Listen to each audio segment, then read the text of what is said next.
Dylan is looking for a second date update. We're going to try to help him out. Hi, Dylan. Hey, how's it going? Thanks for having me. By the way, we appreciate folks who keep their emails short, concise, and to the point, because sometimes people get up in the weeds and they run off in 8,000 different directions. So appreciate you keeping it focused. Yeah, sure thing. For the benefit of our listeners who haven't had a chance to read the email, why don't you tell us how you met Haley, how the first date went, and we'll go from there. Sure, yeah. We matched. It was a good date. Honestly, it wasn't anything exciting. It was I've had a lot of lunches. I was kind of going into this one low expectations. I do a lot of lunches, also for work. You mean you squeeze them in like during your lunch hour? No, I mean for my job. You have meetings over lunch? Too. Oh. Exactly. Okay, Gotcha. so you're out to lunch a lot. I'm out to lunch a lot. I can relate to that. I don't know. But it's kind of my business to know people.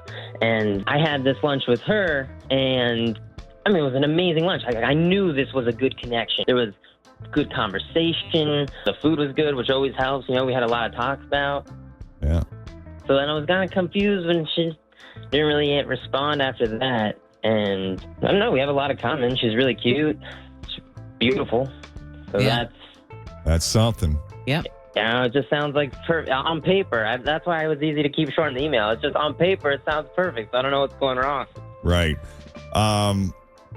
So, a lot of time, folks will get together. We call it second date update, but very often someone will say, actually, we already went on 2 dates. It started out with coffee or started out with a lunch, and then that went well enough where we did dinner, and then that's where they get hung up. But in this case, you didn't even make it past the lunch. You thought it was going really well, but then you tried to set up a proper date, and she didn't respond at all, or she kind of blew you off.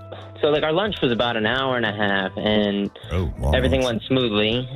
Right? She didn't leave. She didn't try to sneak out. And then I told her I'd like to see her again, and she said, "Call me." I did a few times. And no response. Yeah.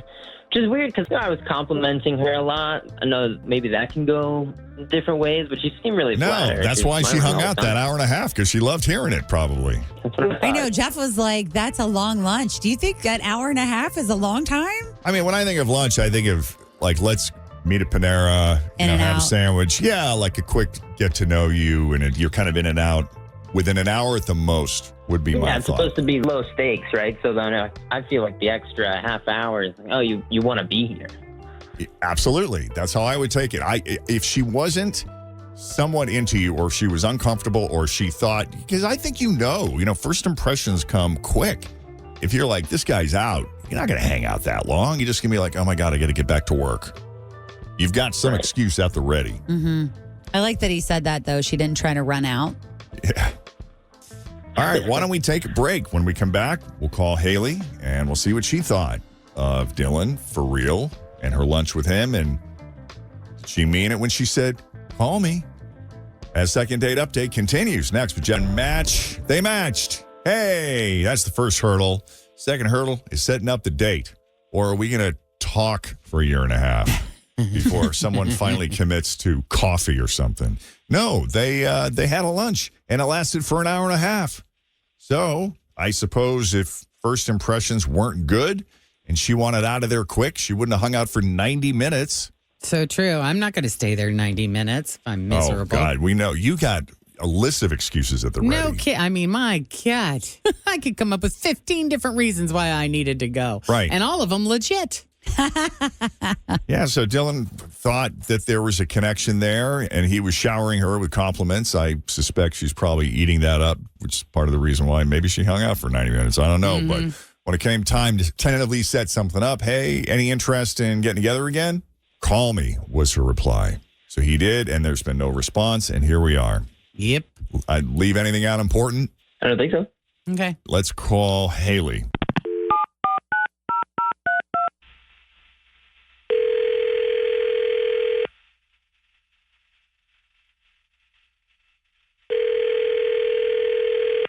Hello?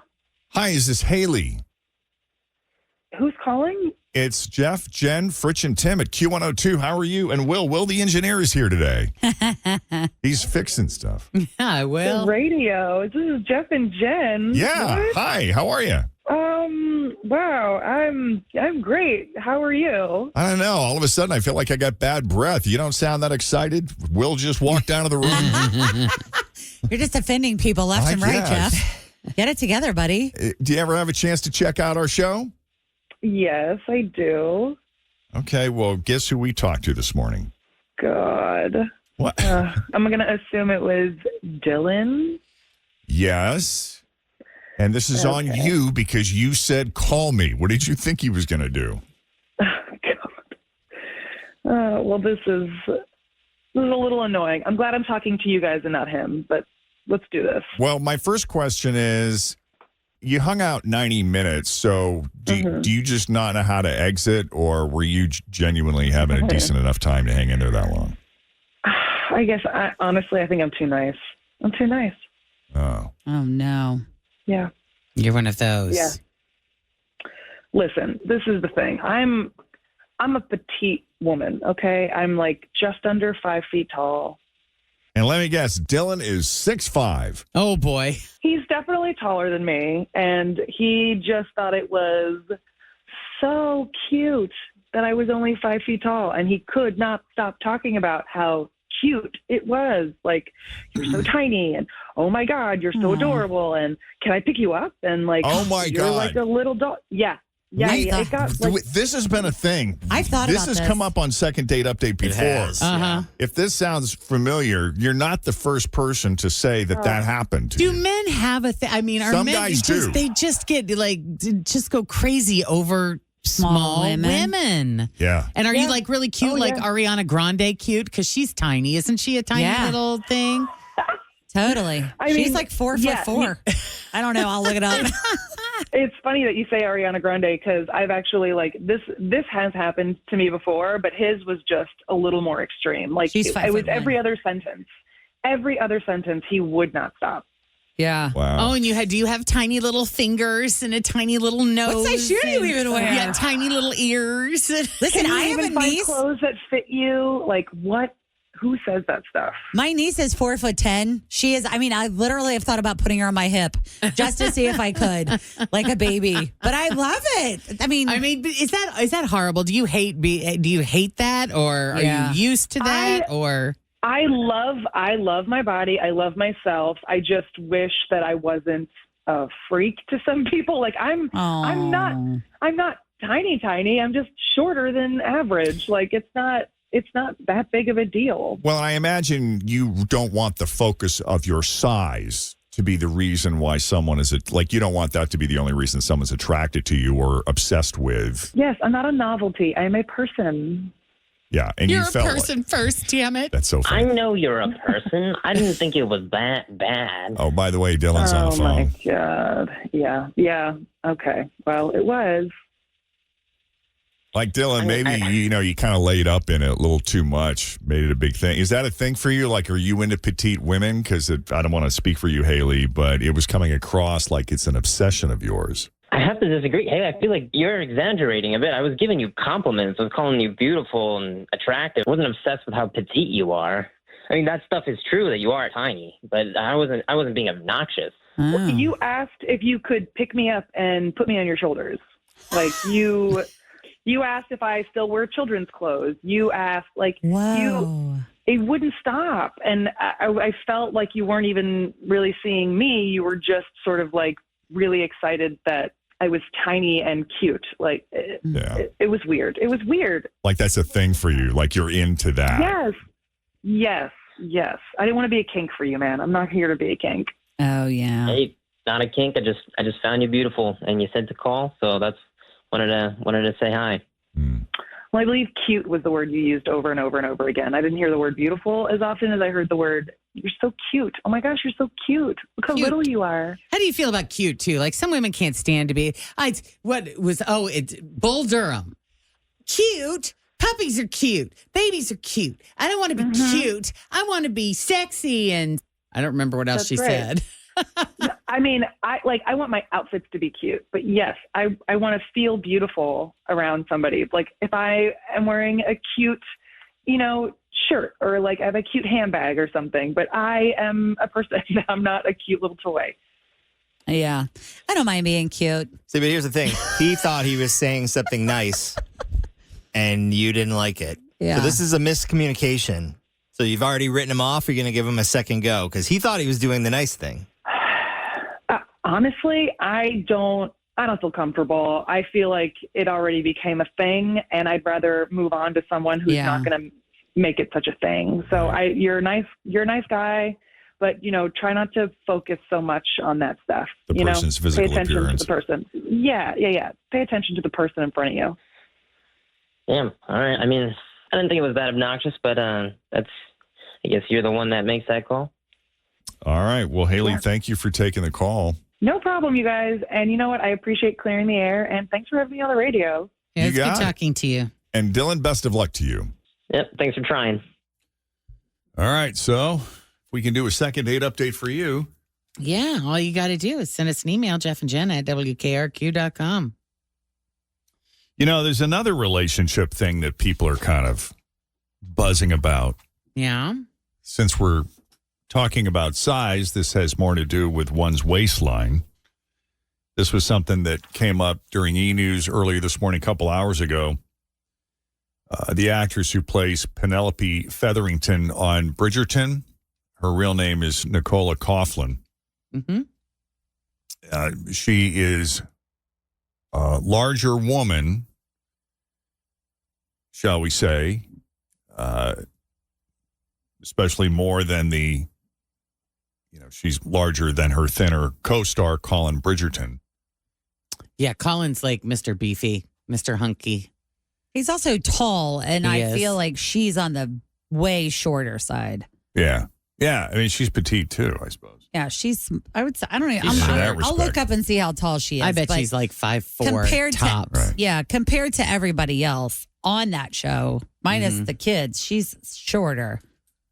Right. She's 5'1". But she would be considered a bigger woman, and it has raised a lot of discussion about mixed weight relationships. Forbes wrote an article titled, "Are we still not ready for a mixed weight romance on screen?" And they meant well, but it upset a lot of people because the fact is there have been mixed weight relationships on TV for decades. Just the other way around. The other way around. Yeah. Yeah, it's always the guy who's heavier. Right, and he's got a hot wife. And it's been that way in cartoon. That's what makes me think about it too. Like the Flintstones. Even The Simpsons. Right. Like Homer has that beer belly and it's okay for him to be all Marge, I mean, she's something. And and she's tall and really thin. And not that bigger women aren't hot, but definitely skinnier wives in contrast to these heavier husbands. It's been a sitcom formula for decades. Yep. It was the Honeymooners going back way back 50, 60 years. The King of Queens, Kevin Can Wait, The Simpsons, Family Guy, even animated cartoons, The Fresh Prince of Bel-Air, Bob Hart's Abishola, Family Matters, The Flintstones. There was even a brilliant dark parody of this very phenomenon a few years ago called Kevin Can F Himself.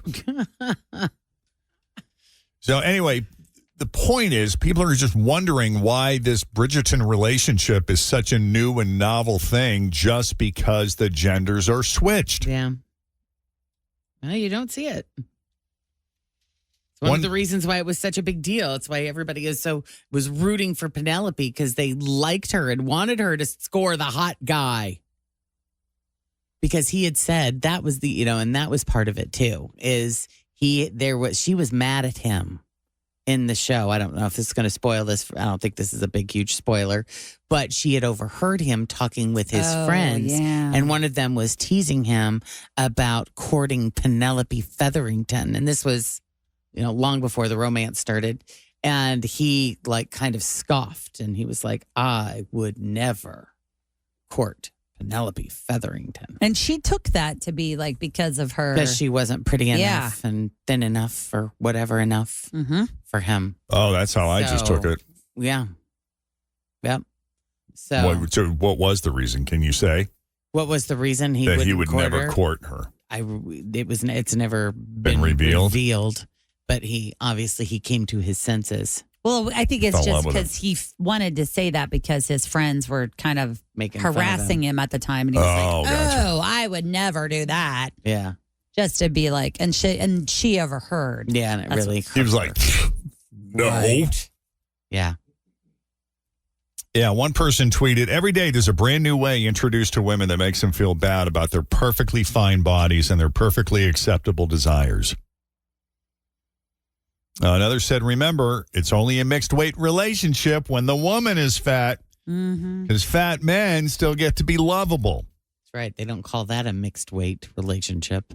The one you were thinking about was Courtney Thorne. Courtney Thorne Smith and Jim Belushi. It was called According to Jim. According yeah, I'm like, well, I don't yeah. know why we didn't think of that, but There there you you go. Yeah. Yeah. It was like just formulaic for sitcoms to Yeah. have that dynamic.